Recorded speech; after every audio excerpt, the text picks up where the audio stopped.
नमस्कार मित्रों, आज चिंतन में प्रेम से ही प्रेम मिलता है। प्रेम दिव्य तत्व है, इसके परिणाम सदैव दिव्य ही मिलते हैं।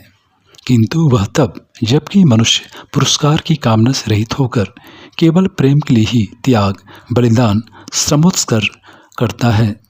प्रेम का पुरस्कार तो स्वतः प्राप्त होता है और वह है आत्मसंतोष, शांति, प्रसन्नता, जीवन में उत्साह आदि। प्रेम तो मनुष्य की चेतना का विकास कर उसे विश्व चेतना में प्रतिष्ठित करता है।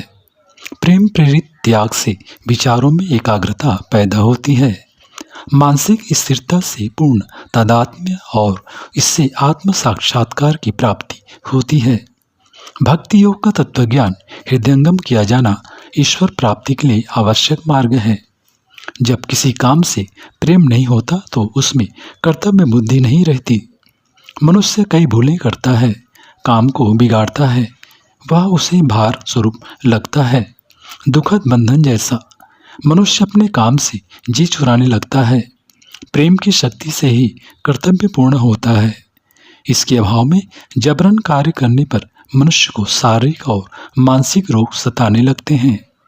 प्रेम के भाव में कठिन काम भी सरल बन जाते हैं। उनमें कठिनाइयाँ होते हुए भी फूल चुनने जैसी सरलता महसूस होती है। प्रेम की अवस्था में कष्ट नाम की कोई स्थिति नहीं।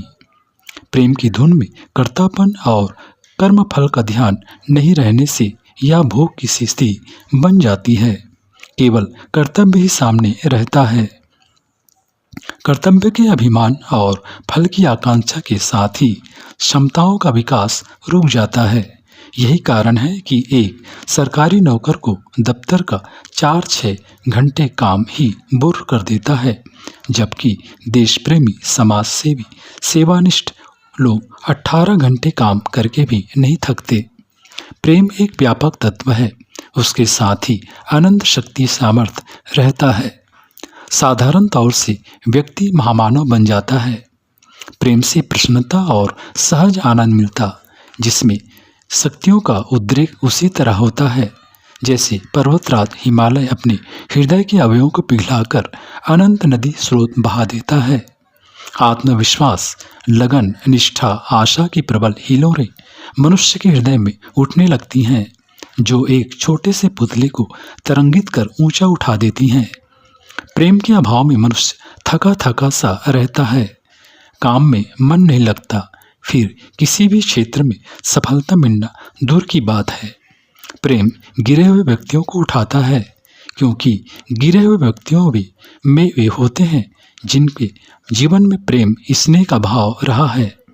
घर में परिजनों के प्रेम से वंचित लोग व्यसनी, पर स्त्रीगामी, चरित्रहीन और पतित हो जाते हैं। पति अथवा सास ससुर के अत्याचार से पीड़ित स्त्री घर से बाहर जाकर प्रेम की चाह करती है, जिससे उसे भ्रष्ट अथवा दूषित कहा जाता है। माँ बाप के प्रेम से वंचित बच्चे निराशावादी, क्रोधी, ईर्ष्यालु, घृणा करने वाले, अनमनस्क, चरित्रहीन बन जाते हैं। लोगों में फैली हुई बहुत सी बुराइयों का मुख्य कारण उनके जीवन में दूसरों के स्नेह प्रेम से वंचित होना ही होता है। कोई भी प्रेममय व्यक्ति इन लोगों को अपना प्रेम देकर फिर से सुधार सकता है। हमारे ऋषियों में महात्मा बुद्ध, सुकरात, ईसा, मोहम्मद, रामकृष्ण आदि ने अनेक पतितों को अपने निश्चल सहज प्रेम देकर उनका उद्धार किया।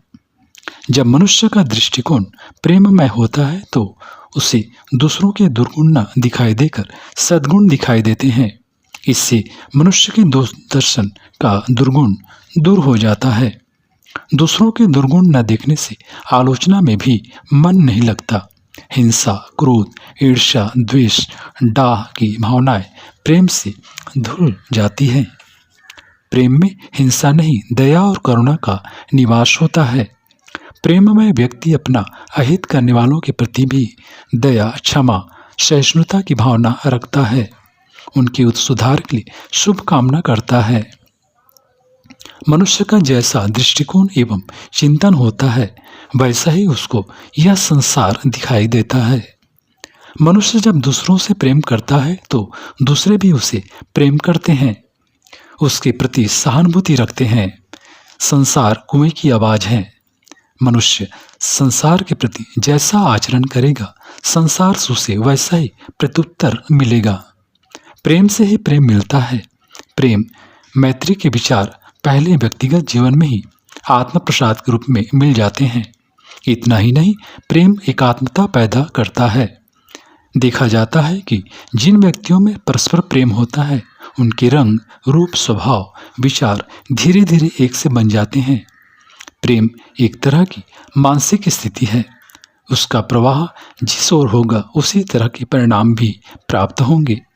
प्रेम का सहज और सरल प्रवाह नैसर्गिक कार्यों में होता है।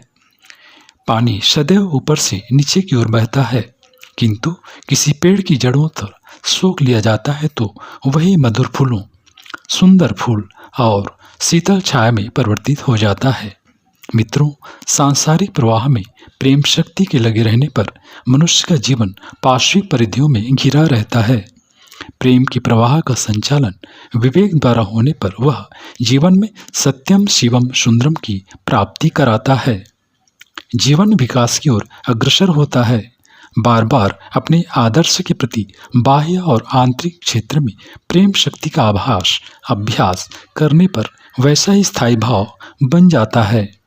फिर उसी की प्रेरणा से जीवन संचालन होने लगता है। इस तरह के स्थायी भाव प्रारंभ में अधिक भी हो सकते हैं, किंतु उन सब में समन्वय होना आवश्यक है। उच्च श्रेणी के श्रेष्ठ भावों की दिशा भी यदि अलग अलग होगी तो वे आपस में टकराएंगे और प्रेम की शक्ति नष्ट होगी।